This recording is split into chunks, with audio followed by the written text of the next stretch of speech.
पुत्र, सत्ता और शक्ति का मद जब शीश पर चढ़ जाता है तब मनुष्य न्याय अन्याय के भेद को भूल जाता है और अपनी इच्छा पूर्ति के लिए वो आसुरी वृत्ति तक अपना लेता है और ये भी विचार नहीं करता कि शक्ति कभी भी स्थायी नहीं होती। मद मनुष्य को पतन के मार्ग पर ले जाता है माता। कार्तवीर्य अर्जुन के साथ भी ऐसा ही हुआ। शक्ति से मदान कार्तवीर्य ने उसे रोकने वाले जमदग्नि के पुत्रों एवं जमदग्नि का वध करने की आज्ञा अपने सैनिकों एवं पुत्रों को दे दी। ये तो बड़ा ही अनर्थ हो गया माता। हाँ पुत्र, विनाश काले विपरीत बुद्धि। जब तक ऋषि जमदग्नि कुछ कर पाते, कार्तवीर्य के पुत्रों एवं सैनिकों ने देवी रेणुका के समक्ष ही ऋषि जमदग्नि एवं उनके पुत्रों का वध कर दिया और कामधेनु गाय को बलपूर्वक खींच कर ले गए। देवी रेणुका अपने पति एवं पुत्रों के शव देखकर आर्तनाद हो उठी और पुकार उठी अपने 5वें पुत्र परशुराम को। माता,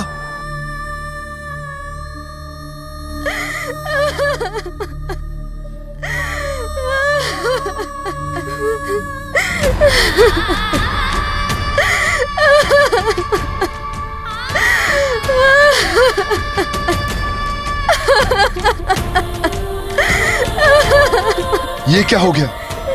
ये महाविनाश जैसे कोई भूचाल आया हो। दिव्य गो कामधेनु भी नहीं है।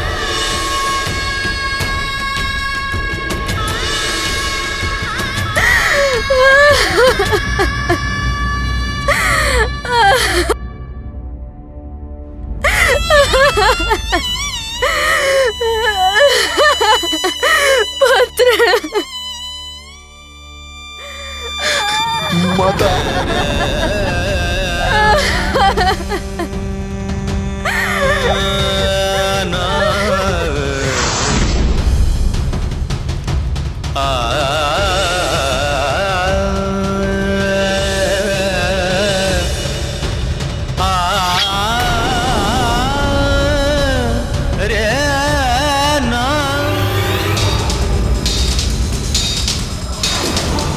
कार्तवीर्य अर्जुन, मैं जमदग्नि पुत्र परशुराम शपथ लेता हूं, मैं अपने पिता की इस निर्जीव देह की तुम्हारे वंश का समूल नाश करूंगा। मैं जितने आघात तुमने मेरे पिता और भाइयों की देह पर किए हैं उतनी बार मैं तुम जैसे अभिमानी और अत्याचारी राजाओं का संहार करूंगा। इस धरा से रक्तिम कर दूंगा मैं क्षत्रियों के लहू से संपूर्ण पृथ्वी को, और इसका आरंभ होगा तुम्हारे विनाश से कार्तवीर्य अर्जुन।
ये क्या हो रहा है?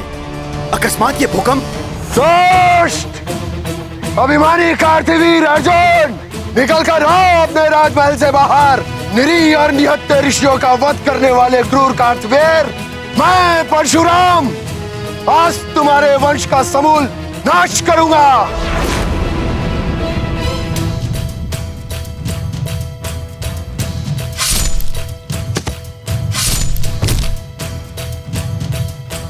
कार्तवीर्य अर्जुन, किसकी ललकार है ये?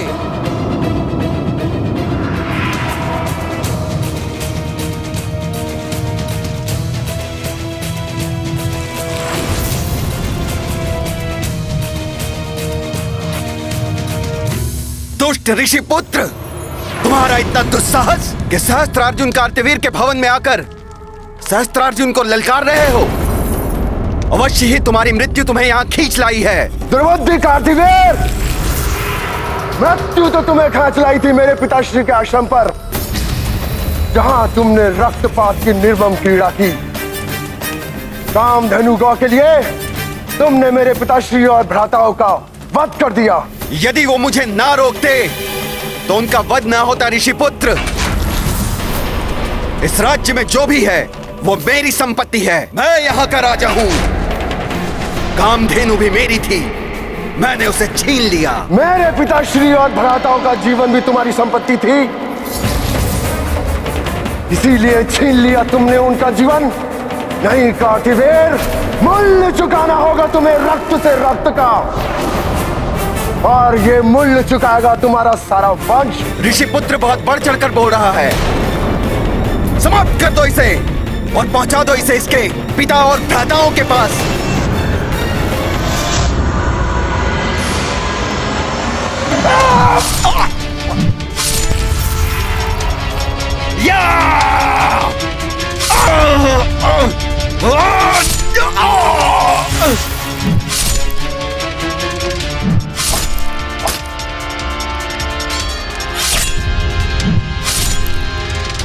मेरा पुत्र,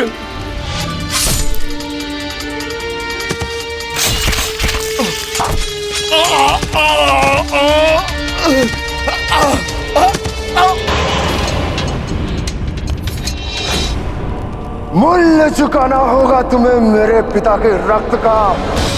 मेरे पुत्रों का वध किया तुमने ऋषिपुत्र। मैं तुम्हें ऐसी मृत्यु दूंगा कि मृत्यु भी कांप उठेगी। कांप तो उठेगी तुम्हारी आत्मा कार्तवीर। मेरा सामना करोगे तुम तुच्छ ऋषिपुत्र। सहस्त्रबाहु हूं मैं, सहस्त्रार्जुन कार्तवीर्य।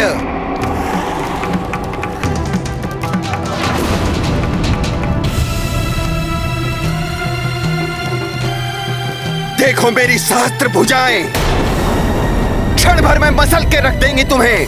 गरजने वाले मेघ बरसते नहीं है कार्तवीर। तुम्हारी ये सहस्त्र भुजाएं लता वल्लरियों की तरह काट कर रख देगा मेरा परसों। आओ दिखाओ अपनी सहस्त्र भुजाओं का बल।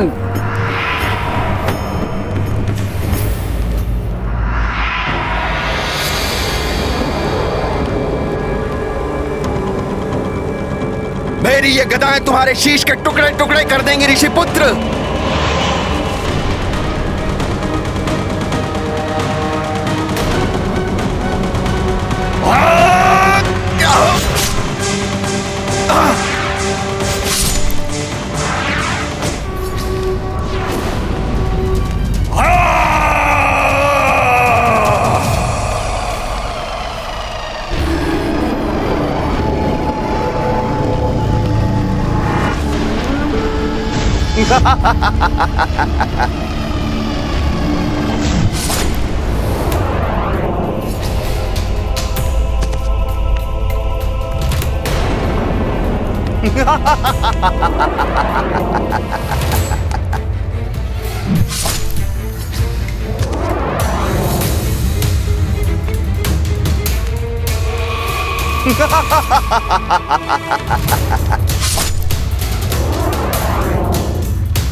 इसी प्रकार समस्त अत्याचारी राजाओं का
कार्तवीर्य के वध के पश्चात प्रभु परशुराम ने मात्र एक बार नहीं 21 बार संपूर्ण पृथ्वी को अत्याचारी राजाओं से विहीन किया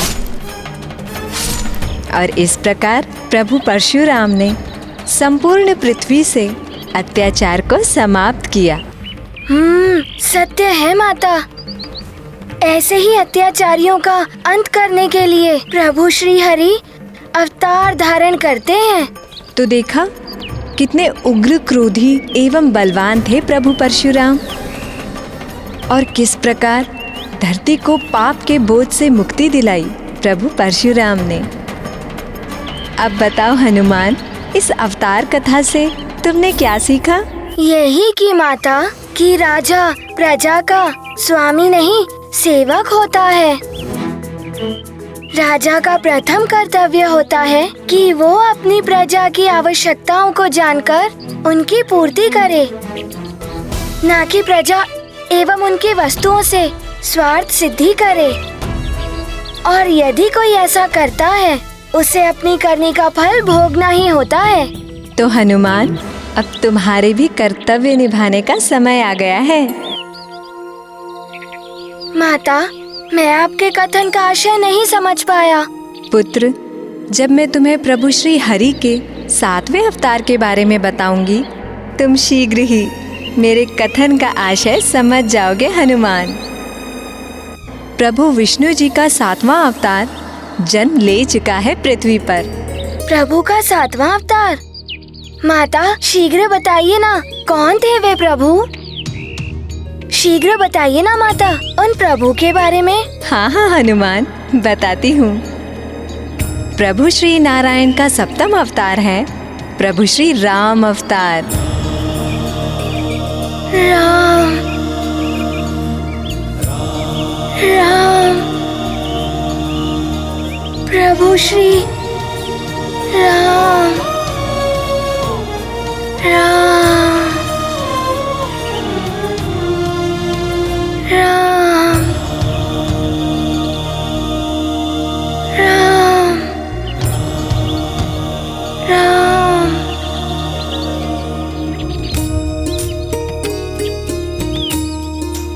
ये नाम तो जैसे हनुमान के हृदय पर अंकित है माता। ऐसा क्यों प्रतीत हो रहा है हनुमान को जैसे राम नाम जन्म जन्मांतर से उससे संबंधित है माता। राम राम राम। हरि नाम भजने से जो सुख प्रहलाद जी को प्राप्त हुआ था, वही सुख प्रभु श्री राम नाम के स्मरण एवं उच्चारण से हनुमान को उसी सुख का अनुभव हो रहा है। राम राम। मुझे ज्ञात है पुत्र, प्रभु राम से अपनी भेंट की स्मृति तुम भूल चुके हो, परंतु प्रभु मिलन का दिव्य अनुभव, उससे उत्पन्न भक्ति की उमंग कोई कैसे भूल सकता है? तुम्हारे हृदय के कण कण में व्याप्त है वो। माता, हनुमान को बताइए ना, राम नाम के प्रति ऐसा अमित आकर्षण क्यों है हनुमान को? राम राम। ऐसा प्रतीत होता है हनुमान के हृदय से भक्ति की निर्मल धारा फूट पड़ी हो, जो अश्रु बनकर उसके नेत्रों से प्रवाहित हो रही हो। पुत्र, प्रभु श्री राम की सेवा, उनकी भक्ति ही तुम्हारी नियति है। संभव है इसीलिए तुम प्रभु राम नाम से इतने प्रभावित हो। आपके वचन अत्यंत सुखदायक है माता। प्रभु श्री राम की सेवा का अवसर पाकर हनुमान का जीवन भी धन्य हो जाएगा। परंतु माता, हनुमान जैसे साधारण वानर बालक प्रभु श्री राम की सहायता कैसे करेगा? पुत्र, प्रभु की लीला के रहस्य समय आने पर ही ज्ञात होते हैं। पुत्र हनुमान, प्रभु विष्णु जी ने परशुराम अवतार लेकर अत्याचारी राजाओं के साथ पृथ्वी से कुविचार और कुकर्म भी मिटा दिए। परंतु जैसे जैसे त्रेता युग में और समय व्यतीत हुआ, मनुष्य जाति पुनः अधर्म और दुराचार में लिप्त होने लगी। अधर्म माता? पुत्र, संसार में स्वार्थ, काम, क्रोध, मोह, मद जैसे निकृष्ट भावनाओं का प्रभाव छा गया, जिनसे प्रभावित होकर मनुष्य अनेक कुकृत्य करने लगे, जैसे धर्म की अवमानना, असत्य वचन बोलना, पराई स्त्री एवं पराये धन का हरण करना, ऋषि मुनियों पर अत्याचार, अनुष्ठान का पालन न करना। और ऐसे दुष्कर्मों को बढ़ावा देने वाले दुष्ट हैं असुर सम्राट रावण और उनके भाई कुंभकर्ण, अर्थात अपने द्वितीय जन्म में श्रापित जय और विजय। ओह माता, इसका अर्थ है उन 4 ऋषि कुमारों के शाप से प्रभावित होकर वो दोनों इस जन्म में भी प्रभु श्री हरि के परम शत्रु बने। हाँ पुत्र, प्रभु के शत्रु, अर्थात वो दोनों मानवता एवं मर्यादा के भी शत्रु है। पुलत्स्य के पुत्र होने के कारण रावण को ज्ञान प्राप्ति में अत्यधिक रुचि है, परंतु उसकी माता केकसी राक्षसी कुल से है, इसीलिए उसमें आसुरी वृत्तियों की अधिकता है। अपने कुत्सित वृत्तियों से प्रेरित होकर वो अपने कुकर्मों से पृथ्वीवासियों और देवताओं को भी निरंतर प्रताड़ित करता है। उस दुष्ट पापी रावण का संहार करने के लिए प्रभु विष्णु जी को अवतार लेना ही था। प्रभु श्री राम के रूप में? परंतु धीरज रखो पुत्र, मैं तुम्हें सब विस्तार से बताऊंगी। अयोध्या के रघुवंशी राजा दशरथ पुत्र सुख से वंचित होने के कारण अत्यंत दुखी थे। इस यज्ञ के भव्य आयोजन में समस्त देवता भी आमंत्रित थे।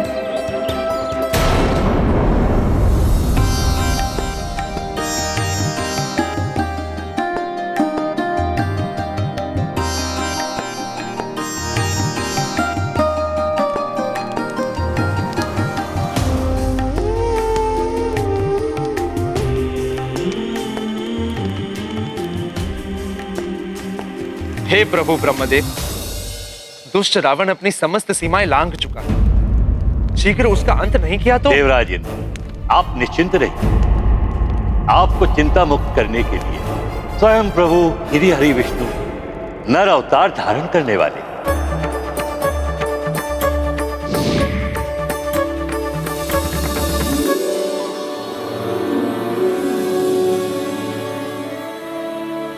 प्रणाम ब्रह्मदेव।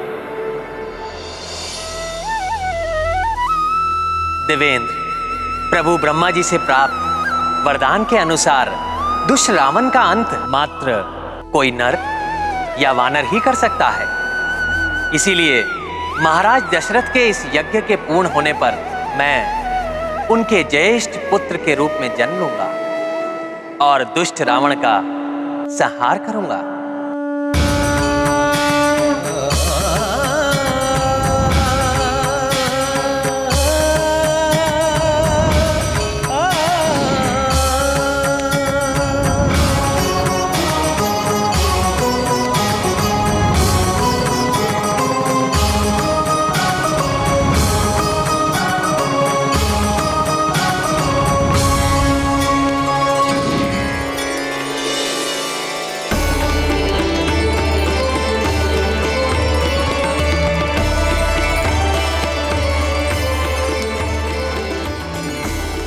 महाप्रतापी महाराज दशरथ, मैं प्रजापत्य पुरुष आपको ये आशीष देता हूँ कि पुत्रों की प्राप्ति की आपकी मनोकामना अवश्य पूर्ण होगी। देवताओं द्वारा बनाई गई इस दिव्य खीर के प्रसाद को अपनी पत्नियों में बांट दीजिए। उनके इस दिव्य खीर के प्रसाद के ग्रहण कर लेने से शीघ्र ही आपके राजप्रासाद में पुत्रों की किलकारियां गूंज उठेंगी।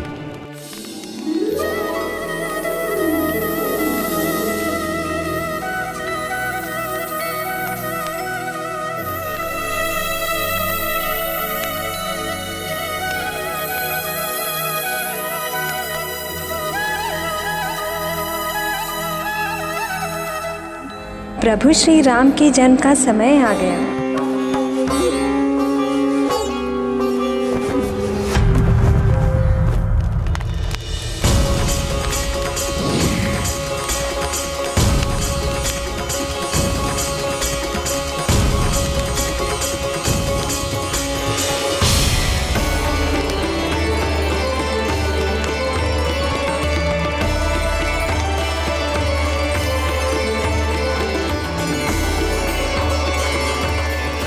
महाप्रतापी महाराज दशरथ, मैं प्रजापत्य पुरुष आपको ये आशीष देता हूँ कि पुत्रों की प्राप्ति की आपकी मनोकामना अवश्य पूर्ण होगी। देवताओं द्वारा बनाई गई इस दिव्य खीर के प्रसाद को अपनी पत्नियों में बांट दीजिए। उनके इस दिव्य खीर के प्रसाद के ग्रहण कर लेने से शीघ्र ही आपके राजप्रासाद में पुत्रों की किलकारियां गूंज उठेंगी।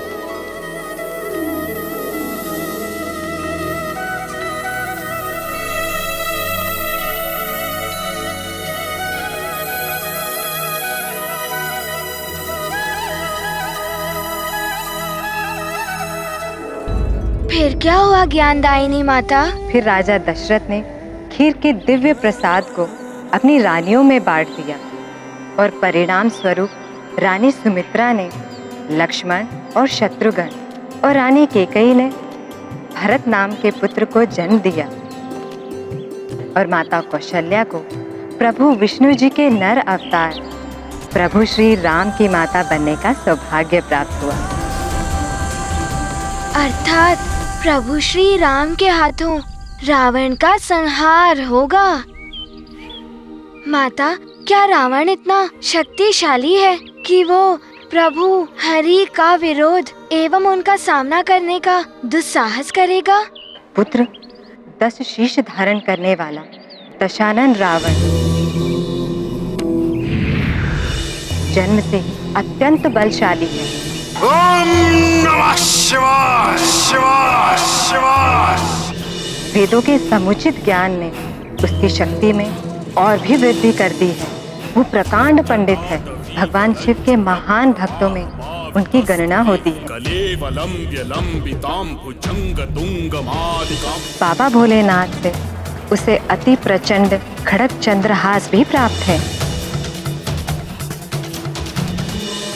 महापंडित, महान शिव भक्त, ये तो एक महान पुरुष के गुण है माता। हाँ पुत्र, जब इन गुणों का सम्मिश्रण दुष्टता एवं अहंकार से हो जाए तो व्यक्ति महादानव बन जाता है। और इस महादानव रावण ने किसी भी शत्रु से स्वयं को सुसज्जित रखने के लिए मेरे स्वामी प्रभु ब्रह्मदेव की घोर तपस्या की और वरदान प्राप्त किया कि कोई नर या वानर ही उसका वध कर सके। परंतु वाली से हुए संघर्ष में पराजित होने और एक वानर से सामना होने के पश्चात उन्हें ज्ञात हो गया कि नर या वानर उसका संहार करने में भी सक्षम हो सकते हैं। मृत्यु का भय उसे पुनः सताने लगा। पूर्व काल में प्राप्त उस वरदान से वो असंतुष्ट हो गया। फिर उसने क्या किया माता? उसने ठान लिया पुत्र कि वो अमृत प्राप्त कर अमृतत्व को प्राप्त करेगा। जीवन और मृत्यु के चक्र से मुक्ति पाकर सदा जीवित रहेगा। इसी आशय से वो पुनः सृष्टि के सृजनकर्ता प्रभु ब्रह्मा जी की घोर तपस्या में लीन हो गया। ओम ब्रह्मदेवाय नमः। ओम ब्रह्मदेवाय नमः। ओम ब्रह्मदेवाय नमः। ओम ब्रह्मदेवाय नमः। ओम ब्रह्मदेवाय नमः। ओम ब्रह्मदेवाय नमः। ओम ब्रह्मदेवाय नमः। ओम ब्रह्मदेवाय नमः। ओम ब्रह्मदेवाय नमः। ओम ब्रह्मदेवाय नमः। ओम ब्रह्मदेवाय नमः। ओम ब्रह्मदेवाय नमः। ओम ब्रह्मदेवाय। दशानन रावण, अपने नेत्र खोलो बस। प्रणाम सृष्टि के रचयिता प्रभु ब्रह्मदेव। आपके दर्शन पाकर आपका यह भक्त कृतार्थ हुआ। तुम्हारा कल्याण हो पुत्र।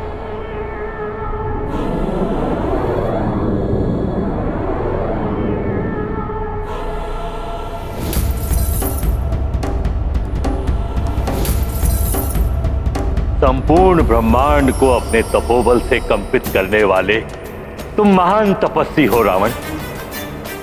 मैं तुम्हारी तपस्या अति प्रसन्न हूं। कहो, इस बार मुझसे किस वरदान की प्राप्ति करना चाहते हो? अमृत प्रभु, मात्र अमृत पाने की इच्छा है मेरी, जिसे पाकर मैं अमर हो जाऊंगा। यह असंभव है। अमृत प्राप्ति का अधिकार तो मात्र देवताओं को, अपने तप और कर्म से ही वो इस योग्य बनते हैं। अन्य कोई अमृत पान नहीं कर सकता। यही विधि का विधान। क्षमा करें प्रभु ब्रह्मदेव, परंतु आपके उन देवताओं से योग्यता में हीन कैसे है लंकेश दशानन रावण। समस्त वेदों का ज्ञानी हूं मैं, महादेव का परम भक्त हूं मैं, उन देवताओं से अधिक शक्ति संपन्न हूं मैं, और आपके ही कथन के अनुसार मेरा श्रेष्ठतम तपस्वियों में सर्वोच्च स्थान है। और फिर आपका परपौत्र भी तो हूं ना मैं। इसलिए प्रभु, अमृत को मुझसे और मुझे अमृत से वंचित रखने का यह अन्याय आप कर नहीं सकते। यदि आप मेरी तपस्या से प्रसन्न हैं तो अमृत पान कराइए मुझे। रावण, मुझसे अमृत प्राप्त करके भी तुम्हें उसका कोई लाभ नहीं होगा। पात्रता के अभाव में तुम उसका पान नहीं कर सकोगे। मुझे बस इतना ज्ञात है प्रभु के अमृत चाहिए मुझे, अन्यथा अमृत से वंचित रहकर मैं और घोर तप करूंगा, और फिर विवश होकर आपको मुझे अमृत देना ही होगा। यदि अमृत प्राप्ति की तुम्हारी इतनी प्रबल इच्छा है कि तुम उसको पाने के बाद ही अपना तप समाप्त करोगे, तो ठीक, तुम्हारी इच्छा अनुसार मैं तुम्हें अमृत का वरदान दूंगा अवश्य, परंतु तुम अमृत का पान कर नहीं सकोगे और तुमको उसे अपने शरीर के किसी अंग में समाहित करना होगा। जब तक अमृत वहां रहेगा तभी तक तुम अमरत्व के सुख भोग सकोगे।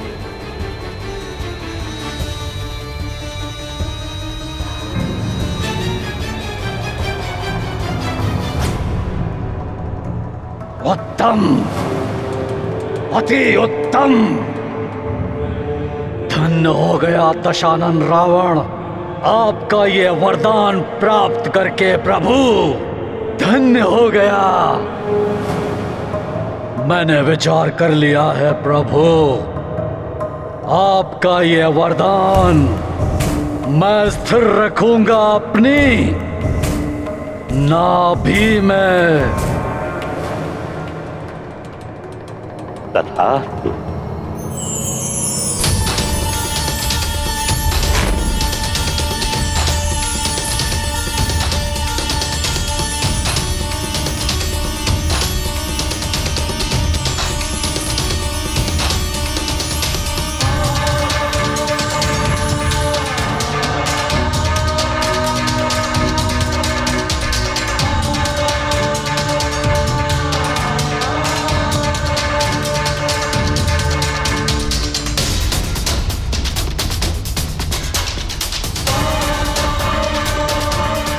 रावण ने अमृत को अपनी नाभि में ही रखने का चुनाव क्यों किया?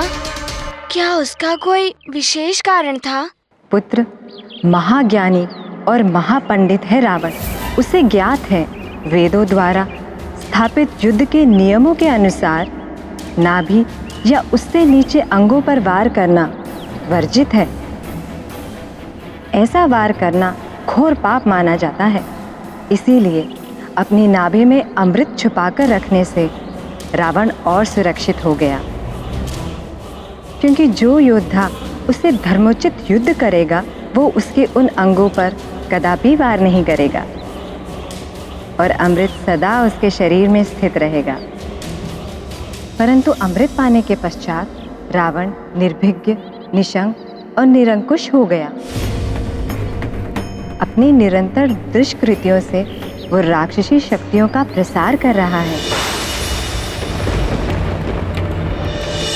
धर्म की पुनः स्थापना करने के लिए ऋषि मुनि घोर तप करते हैं, तो वो उसमें व्यवधान डालता है।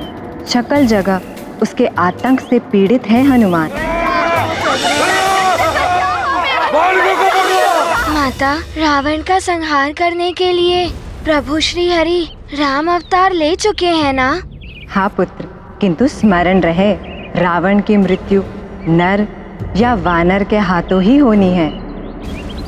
वो नर प्रभु श्री राम हैं और वो वानर तुम हो हनुमान।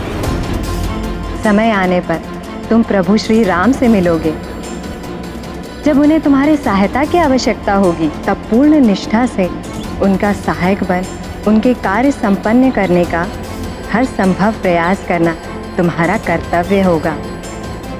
तुम्हारे परम कर्तव्य से तुम्हें परिचित कराने और उसके प्रति तुम्हें प्रेरित करने के लिए ही मैंने विस्तार से प्रभु विष्णु जी के पूर्व अवतारों का वर्णन किया है। समय आने पर पूर्ण क्षमता से प्रभु श्री राम के कार्य को संपूर्ण करना। माता, प्रभु श्री हरि के ऐसी न्यारी लीलाओं के बारे में अवगत कराने के लिए हनुमान आपका सदैव कृतज्ञ रहेगा। हनुमान सदैव आपके द्वारा दिए गए ज्ञान को स्मरण रख अपने कर्तव्य पथ पर अग्रसर रहेगा। सदैव प्रभु इच्छा के प्रति समर्पित रहेगा।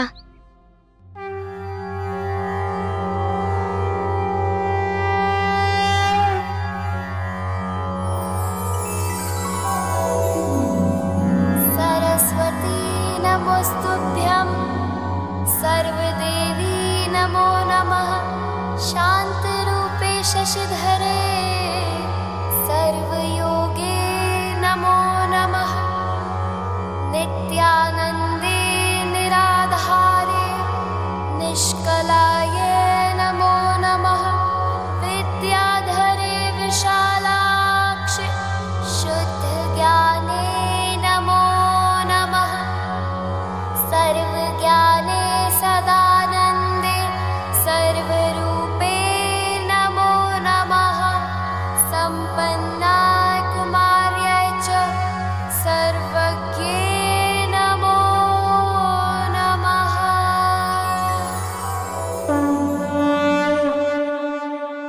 आपको कोटि कोटि नमन माता। निर्भय भव।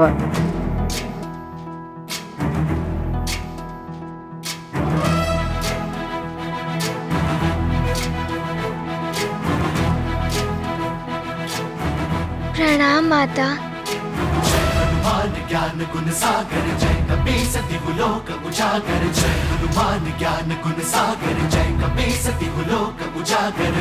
दूत अतुलित बल धामा, अंजनी पुत्र पवन सुत नामा, महावीर विक्रम बजरंगी, कुमति निवार सुमति के संगी।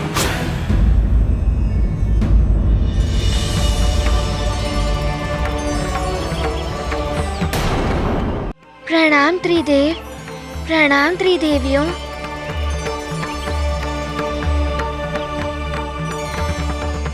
एक साथ आप सबके दर्शन प्राप्त कर हनुमान परम सुख का अनुभव कर रहा है।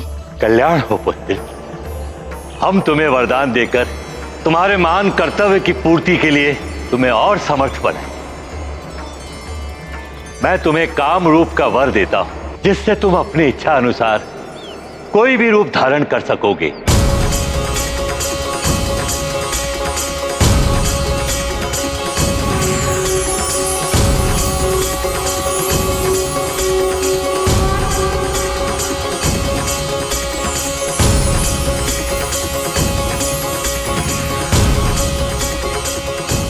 धन्यवाद ब्रह्मदेव। हनुमान, शक्ति रूप में मैं सदैव तुम्हारी पूंछ में स्थित रहूंगी। स्मरण रखना पुत्र, किसी भी ऋषि मुनि का श्राप मेरी शक्ति को प्रभावित नहीं कर सकता। वाह सखा।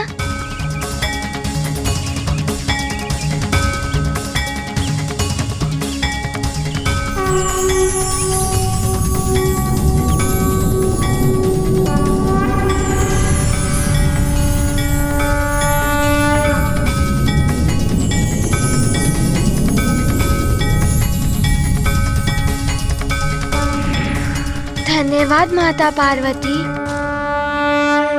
पुत्र, मैं तुम्हें वरदान देती हूँ कि तुम जहाँ भी स्थित होगे वहाँ धन और समृद्धि की वर्षा होगी। मेरे समान तुम सभी की आशा और भावी शुभ के प्रतीक होगे और स्वयं प्रभु श्री नारायण की विजय पताका बनोगे।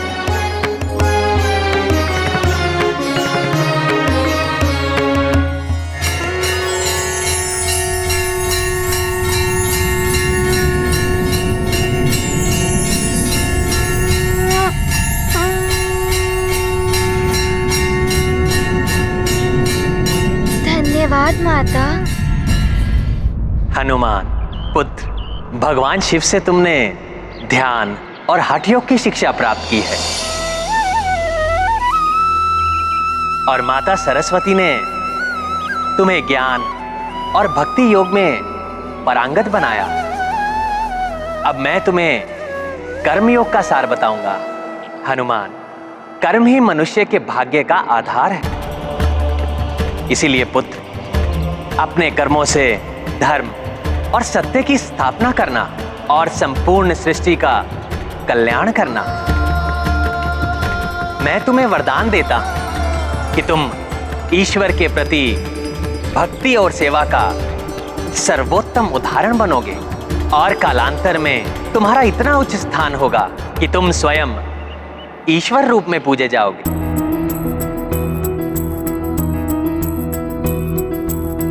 ज्ञान विचारा या हो ध्यान, कर्म बलि है कर्म प्रधान।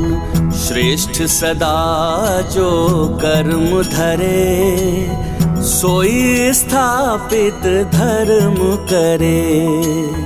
कर्म जगत में सबसे महान, हरि हनुमत को दे ये ज्ञान। अमृत वाणी गृहित कपि, कर्म के ऊपर जग है टिकी। धन्यवाद प्रभु। पुत्र, अब मैं तुम्हें वो ज्ञान दूंगा जो पुण्य स्थल काशी में अपनी निश्वर देह त्यागने वाली पुण्य आत्माओं को मुझसे प्राप्त होता है। सभी दुखों से मुक्ति दिलाने वाला तारक मंत्र राम राम राम राम राम राम। आज से तुम इसी नाम का जप करोगे, जिसकी साधना से प्रभु श्री राम से तुम्हारा शुभ मिलन होगा, जिसके उपरांत तुम योग की अंतिम अवस्था राजयोग प्राप्त करोगे।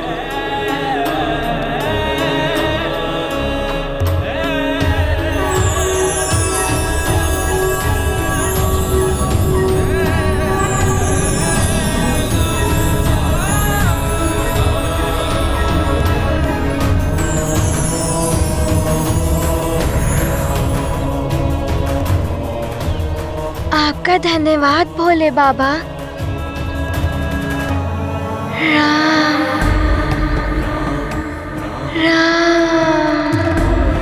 राम राम राम।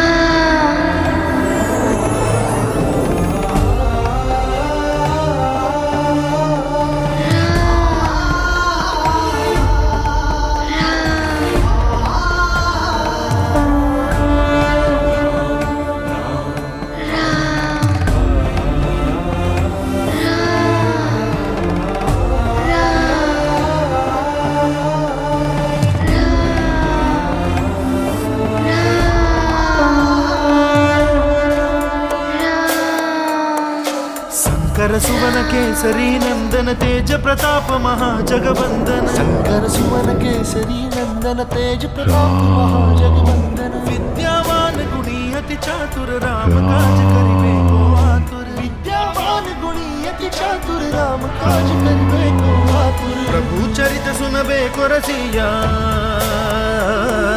प्रभु चरित सुनबे को रसिया। राम लखन सीता मन बसिया।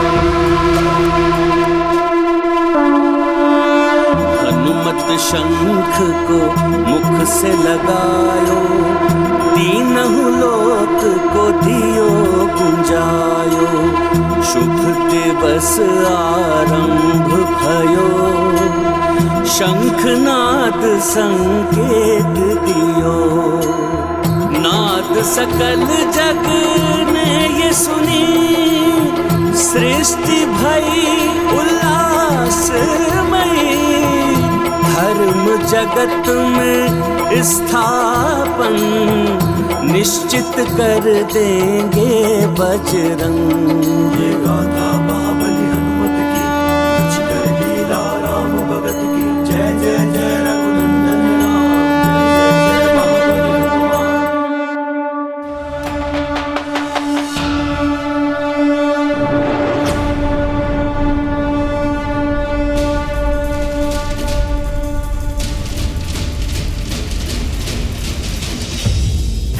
प्रतीत होता है यह शंख ध्वनि किसी अनिष्ट का संकेत है। सावधान रावण।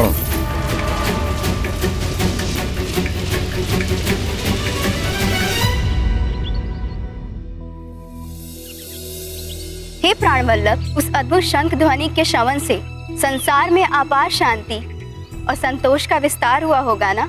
हाँ प्रिय, स्वयं हनुमान द्वारा उत्पन्न किया वो शंख घोष तो सकल जगत के उद्धार और उत्तम भविष्य का सूचक था। हे केशव, तो इसका अर्थ ये हुआ कि अब हनुमान सक्रिय होकर पूर्ण रूप से आपके पूर्व अवतार श्री राम के पुण्य कार्यों में भागीदार बनने वाले थे। हाँ देवी, समय के साथ हनुमान एक विलक्षण योद्धा के रूप में विकसित हुए, जो सदैव अपने आराध्य श्री राम की भक्ति में डूबे रहते थे। परंतु उनकी ये प्रतीक्षा समाप्त होने वाली थी। शीघ्र ही वो मेरे राम अवतार से मिलने वाले थे, परंतु भाग्य की विडंबना से एक और विचित्र संयोग उत्पन्न हुआ। बाल्य अवस्था से उनका चिर शत्रु वाली ही हनुमान से श्री राम की भेंट का निमित्त बना। वाली प्रभु? हाँ देवी, अपने पिता ऋक्षराज के देहावसान के बाद व्यस्क हो चुका वाली पुनः इस किंधा का राजा बना, परंतु इस बार राजपद पर स्थापित होना उसका धर्मोचित अधिकार था। वाली इतना शक्तिशाली बन गया था कि शत्रु उसके नाम से ही थर्रा जाते थे। इतना सामर्थ्य, इतनी शक्ति अर्जित कर ली थी उसने कि अपना संध्या वंदन पूर्ण करने के लिए छलांग लगाकर कुछ क्षणों में वो 7 समुद्र की यात्रा कर लेता था।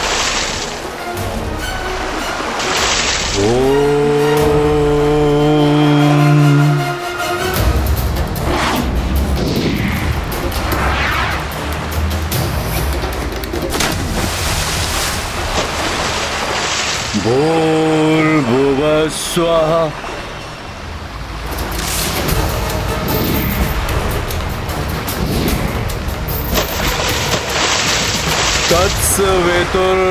तत्सवितुर्वरेण्यम्।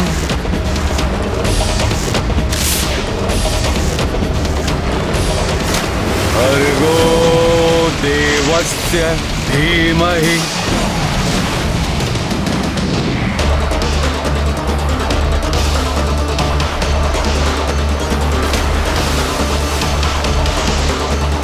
यो यो नः प्रचोदयात्।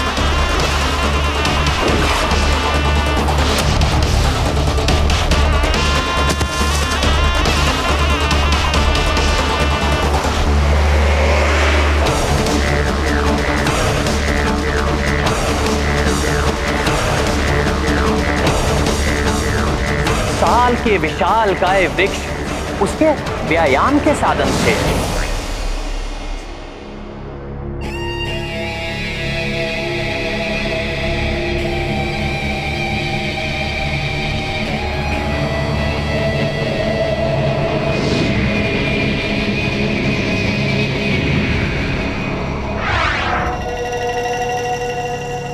अपने हाथों से पर्वतों पर वार कर मुष्टि युद्ध का अभ्यास करता था वो।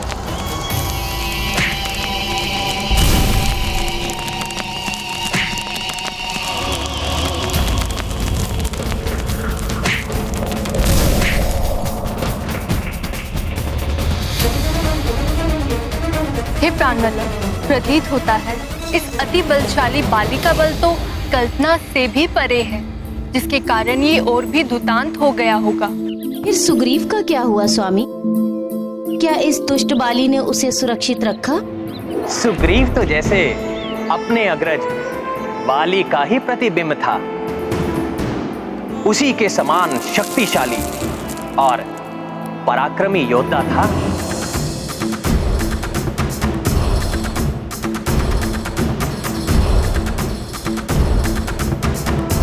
सुग्रीव पूर्ण रूप से अपने भाई के प्रति समर्पित था। पूर्व काल के विपरीत अब बाली के प्राण अपने अनुज में वास करते थे। राम और लक्ष्मण की भांति जोड़ी थी इन दोनों भाइयों की।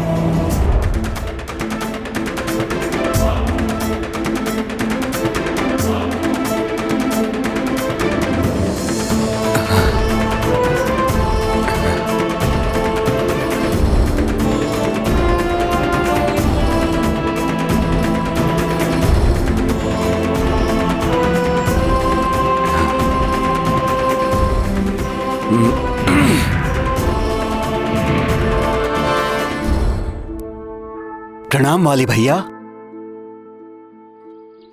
तो स्वामी, इन सब की उत्सुकता को शांत करने के लिए ये तो बताइए कि आगे क्या हुआ? उसके बाद समय का चक्र अपनी अविरल गति से आगे बढ़ा और दोनों भाइयों का विवाह हुआ। देवी तारा वाली की पत्नी बनी और सुग्रीव ने देवी रोमा को अपनी पत्नी के रूप में स्वीकार किया।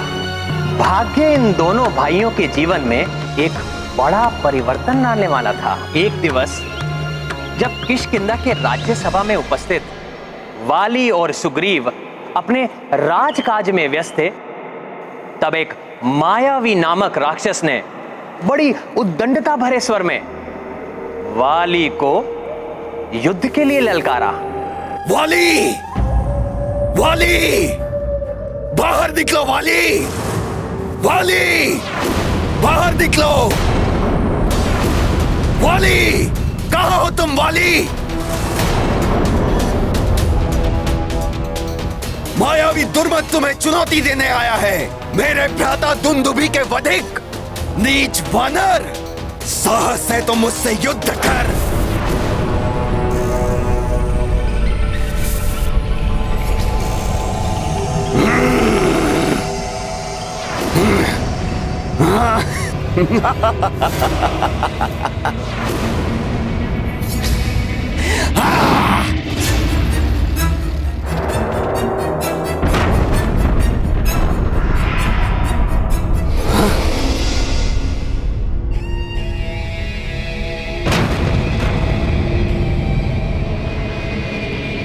रुको, वही अभी आता हूँ। स्वामी!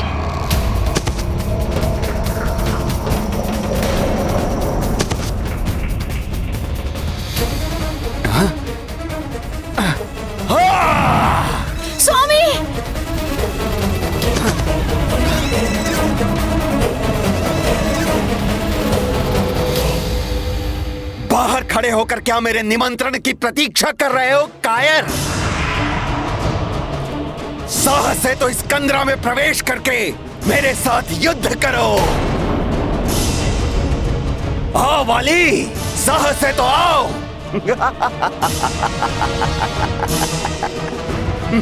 मायावी राक्षस! नहीं वाली भैया, नहीं। इस कंदरा के अंदर मत जाइए। यह अवश्य इस मायावी का कोई छल है, जिसके कारण यह मायावी आपको कंदरा में प्रवेश करने के लिए उकसा रहा है। संभव है इस अंधकारमय कंदरा में आसुरी शक्तियों में अत्यधिक वृद्धि हो जाती हो। भ्राता सुग्रीव, संभव है तुम्हें स्मरण नहीं होगा यदि इस राक्षस की शक्तियां बढ़ेंगी तो मेरी शक्तियों में भी वृद्धि होगी। मुझे मिले वरदान के अनुसार इसकी आधी शक्तियां मुझ में समाहित हो जाएंगी। मुझे स्मरण है वाली भैया, परंतु कुछ नहीं सुग्रीव। मैं जाकर उस दुष्ट को अभी मारकर लौटता हूं। तब तक तुम मेरी यहीं प्रतीक्षा करना।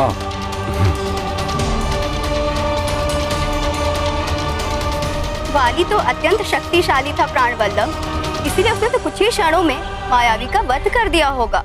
ये द्वंद्व युद्ध वाली के लिए भी कठिन था, क्योंकि मायावी दुर्मद उस काली कंदरा में अपनी मायावी शक्तियों का प्रयोग कर रहा था। इसलिए ये युद्ध कई माह तक चला। सुग्रीव अपने अग्रज की आज्ञा का पालन करते हुए वहां लगभग 1 वर्ष तक खड़ा रहा और उस कंदरा के भीतर उत्पन्न होने वाली इन योद्धाओं की क्रोध भरी हुंकार और पीड़ा युक्त चीत्कार सुनने को बाध्य हो गया। मायावी जब ललकारी क्रोध से भर आए वाली, कंदरा माए युद्ध भयो सुग्रीवा द्वारा पे खड़ो। बीते माह बीता साल, ऋतुएं चल रही अपनी चाल। सुग्रीव किंतु हटे नहीं, भ्रातृ प्रतीक्षा डटे रही।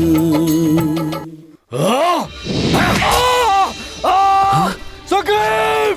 वाली भैया! भ्राता सुग्रीव! स्वामी! दीदी संभालिए अपने आप को, भ्राताश्री को कुछ नहीं होगा। स्वामी!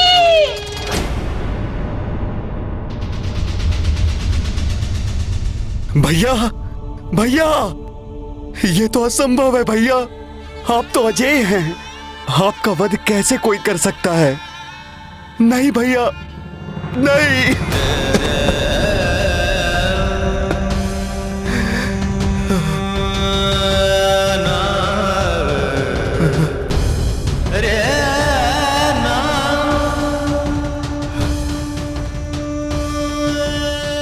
हमारे राज्य पर इस दुष्ट का आतंक मैं नहीं छाने दूंगा। इस कंदरा के मुख को मैं अवरुद्ध कर दूंगा ताकि ये दुष्ट बाहर ना आ सके।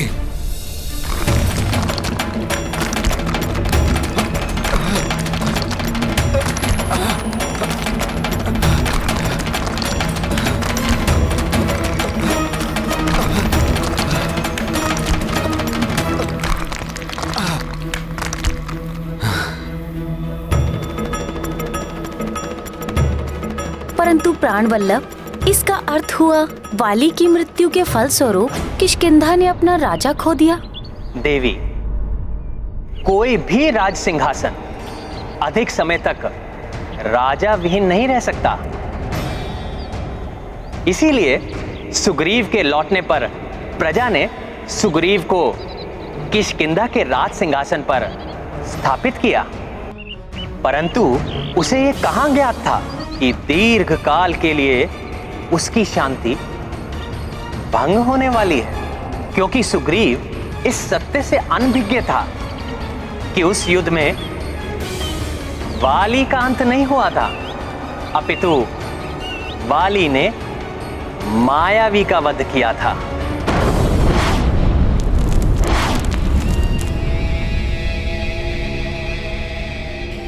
भ्राता सुग्रीव, कहाँ हो तुम?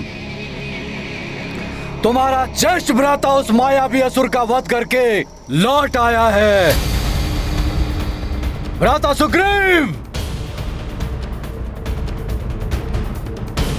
कंदरा का द्वार बंद होना और सुग्रीव का यहां ना होना, अर्थात अवश्य ही सुग्रीव ने मेरे साथ छल किया है। कपटी सुग्रीव! सुग्रीव!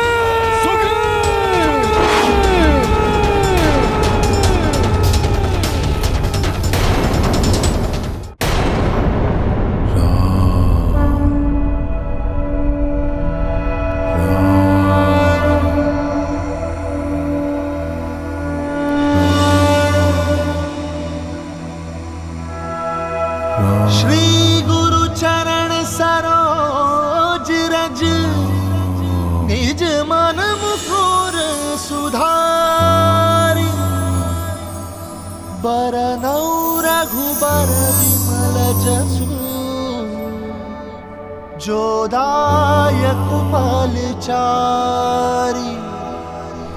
बुद्धिहीन तनु जानिके सुमिरो पवन कुमार बल बुद्धि विद्या देहु मोहि हरहु कलेश विकार।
सुवन केसरी नंदन तेज प्रताप महाजगवंदन विद्यावान गुणी अति चातुर राम काज करिबे को आतुर प्रभु चरित सुनबे को रसिया राम लखन सीता मन बसिया।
प्रणाम सूर्यदेव। कल्याण हो पुत्र। आपके दर्शन पाकर मैं धन्य हो गया। संभवतः तुम्हें स्मरण नहीं, परंतु मैं तुम्हारा गुरु हूं। तुम्हें शिक्षा प्रदान की है मैंने, और मेरी गुरु दक्षिणा के रूप में तुमने मुझे यह वचन दिया है कि तुम सदैव मेरे पुत्र सुग्रीव की रक्षा करोगे। हे प्रभु, हनुमान की स्मृतियां धुंधली अवश्य हुई हैं। पूर्व काल की अनेक घटनाओं का मुझे स्मरण नहीं है, परंतु मैं ये कैसे भूल सकता हूं कि आप सूर्यदेव हैं, जो अपनी दिव्य प्रभा से संपूर्ण जगत को आलोकित करते हैं। तभी तो आप संपूर्ण जगत के गुरु कहलाते हैं। आपको दिए गए वचन का पालन करना तो मेरे लिए सौभाग्य की बात होगी भगवान। तो सुनो पुत्र, मेरे पुत्र सुग्रीव पर एक विकराल महासंकट छाया है। उसे शीघ्र ही तुम्हारी सहायता की आवश्यकता है। आप चिंता ना करें प्रभु, मैं शीघ्र प्रस्थान करूंगा और भ्राता सुग्रीव के प्राणों पर कोई संकट नहीं आने दूंगा। उनके प्राणों को कोई क्षति नहीं होगी प्रभु।